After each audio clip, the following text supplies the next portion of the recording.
Hi అండి, welcome back to Asvi cooks. ఈ రోజు మన ఛానల్లో పండగల రోజులలో దేవుడికి నైవేద్యంగా పెట్టే కుడుముల్ని కప్పు కొలతలతో ఈజీగా ఎలా తయారు చేసుకోవాలో ఈ వీడియోలో తెలుసుకుందామండి. ఈ కుడుములు అంటే వినాయకునికి చాలా ఇష్టం అండి. ఇలా తయారు చేసుకున్న కుడుములు చాలా కమ్మగా కూడా ఉంటాయి. మా వీడియోని కనుక మీరు ఫస్ట్ టైం చూస్తున్నట్లయితే తప్పకుండా సబ్స్క్రైబ్ చేసుకోండి. వీడియోకి అయితే వెళ్ళిపోదామండి. ముందుగా వీటి తయారీ కోసం ఒక కప్పు బియ్యం రవ్వను తీసుకోవాలండి. ఈ బియ్యం రవ్వని మనం ఇంట్లోనే తయారు చేసుకోవచ్చు, లేదంటే సూపర్ మార్కెట్లోనైనా సరే దొరుకుతుందండి.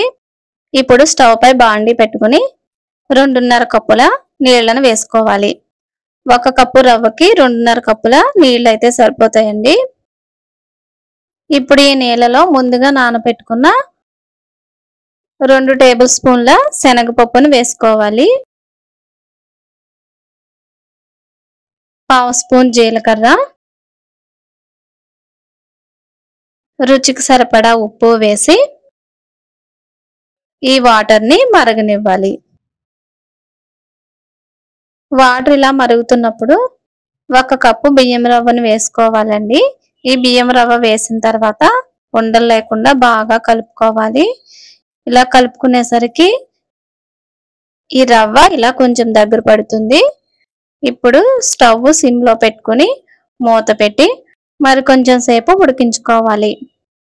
ఇలా ఉడికిన రవ్వను మరొక 2 నిమిషాల పాటు అలా వదిలేయండి. రవ్వ కాస్త సాఫ్ట్ గా తయారవుతుంది. రవ్వ కొంచెం గోరువెచ్చగా ఉండగానే ఇప్పుడు మనకి ఏ సైజులో కావాలితే ఆ సైజులో కొంచెం పిండిని తీసుకుని ఇలా ఉండలా చుట్టుకోవాలి. ఇప్పుడు ఇడ్లీ పాత్ర తీసుకుని 1 గ్లాసు వాటర్ వేసుకోండి. మనం ఇడ్లీల్ని ఏ విధంగా అయితే ఆవిరితో ఉడికిస్తామో వీటిని కూడా అలాగే ఉడికించాలండి. ఇప్పుడు ఇడ్లీ స్టాండ్ ని తీసుకుని ఇలా తయారు చేసుకున్న ఉండలను ఈ ఇడ్లీ స్టాండ్ లో సర్దుకోవాలి.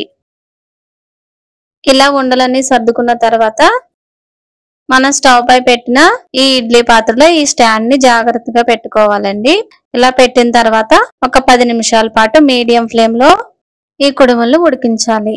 ఇలా 10 నిమిషాల తర్వాత ఉడికించిన తర్వాత స్టవ్ ఆఫ్ చేసుకుంటే సరిపోతుందండి.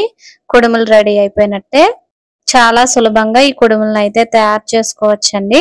ఈ కుడుముల్ని వినాయకునికి ఎక్కువగా నైవేద్యంగా పెడుతూ ఉంటారు. ఈ పండగలకి మీరు కూడా తప్పకుండా ఈ విధంగా ట్రై చేసి ఎలా వచ్చాయో కామెంట్ చేయండి. వీడియో కనుక నచ్చినట్లయితే లైక్ చేసి షేర్ చేసి ఛానల్ ని సబ్స్క్రైబ్ చేసుకోండి. మరొక మంచి రెసిపీతో మళ్ళీ కలుసుకుందాం. Thank you for watching.